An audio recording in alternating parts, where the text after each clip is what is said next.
Hi hello నమస్తే welcome to our channel. So panchayat ఎన్నికల్లో 50% కంటే ఎక్కువగా కూడా బీసీలు అధికారాన్ని పొందారు, వాళ్ళు ఎన్నికయ్యారు. సో ఇదే అంశంపైన బీసీ పొలిటికల్ ఫ్రంట్ ఆధ్వర్యంలో ఈరోజు ప్రెస్ మీట్ పెట్టారు. ఒకసారి మాట్లాడదాం. మనతో పాటు బీసీ ఆజాదీ సంఘ్ మహేష్ గౌడ్ ఉన్నారు, ఒకసారి మాట్లాడదాం. సో అన్న, ఇప్పుడు ముఖ్యంగా ఏం చెప్తారన్న అంటే ఆల్రెడీ పంచాయతీ ఎన్నికల్లో 42% రిజర్వేషన్ కాదు కదా, కనీసం 23% కూడా లేదు, 17% తోటి అయింది. ఏం చెప్తారు మీరు?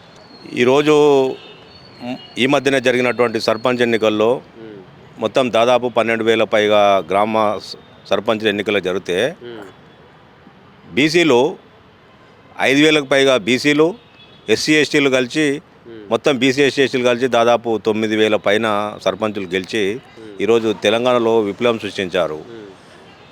ఏదైతే కాంగ్రెస్ పార్టీ కామారెడ్డి డిక్లరేషన్లో 42% బీసీలకు విద్యా ఉద్యోగ రాజకీయ స్థానిక సంస్థలు రిజర్వేషన్ ఇస్తామని చెప్పి మోసం చేసి ఆ మోసపూరిత మాటలు చెప్పి అధికారంలోకి వచ్చి 2 సంవత్సరాల తర్వాత కూడా కాలయాపన చేసి దాన్ని అమలు చేయడం చిత్తశుద్ధి లేక డ్రామాలు చేసి మళ్ళీ కోట్ల చుట్టూ తిప్పి దాన్ని వాళ్ళే కోట్ల వాళ్ళ ముఖ్యమంత్రి కులం వ్యక్తే కోర్టులో కేసు చేసి వీళ్ళంతా డ్రామా ఆడి బీసీలను వంచి ఓన్లీ 17% రిజర్వేషన్తో ఎన్నికలకు పోతే రగిలిపోయినటువంటి బీసీలు, చైతన్యవంతమైన బీసీలు ఎస్సీ ఎస్టీలతో కలుపుకొని వీళ్ళకి ఎన్నికల్లో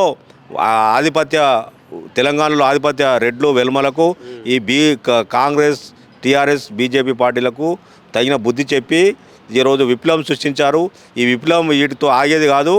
రాబో జడ్పీటీ ఎంపీటీసీ కానీ, మున్సిపల్ ఎన్నికలు కానీ, ఎమ్మెల్యే ఎంపీ కానీ ఎన్నికల్లో కొనసాగుతుంది.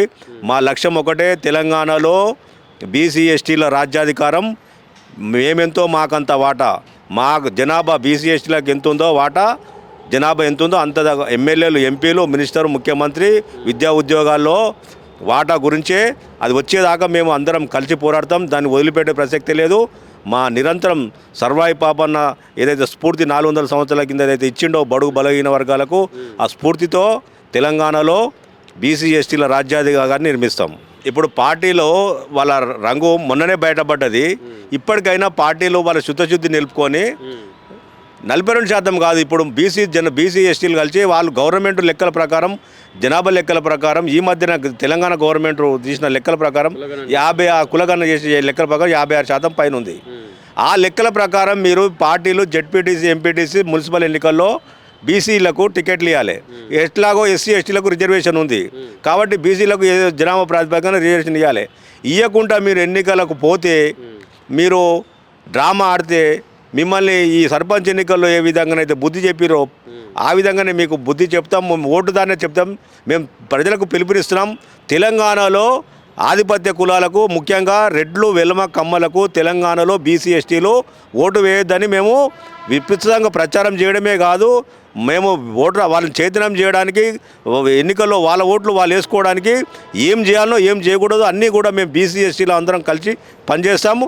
వీళ్ళని తెలంగాణలో బీసీ ఎస్టీలు ఒకటై తెలంగాణలో రెడ్లు, వెలమలను రాజకీయ సమాధి చేయడానికి మేము కంకణం కట్టుకున్నాం. సో ఇది మొత్తంగా మహేష్ గౌడ్ చెప్తున్నారు. మనకి రెడ్లని, వెల్మని కూడా బీసీలు, ఎస్సీ ఎస్టీలు అందరూ కూడా కలిసి రెడ్లని, వెల్మని అందరూ కూడా రాజకీయంగా సమాధి చేయాలి. మన బీసీలు రాజ్యాధికారంలోకి పైకి రావాలి, రాజకీయాల్లోకి ముందుగా వచ్చి వాళ్ళు ముందుకెళ్ళాలని చెప్పి కూడా మనకు మహేష్ గౌడ్ చెప్తున్నారు. సో మరిన్ని వీడియోస్ కోసం మన ఛానల్ సబ్స్క్రైబ్ చేసుకోవడం మర్చిపోకండి.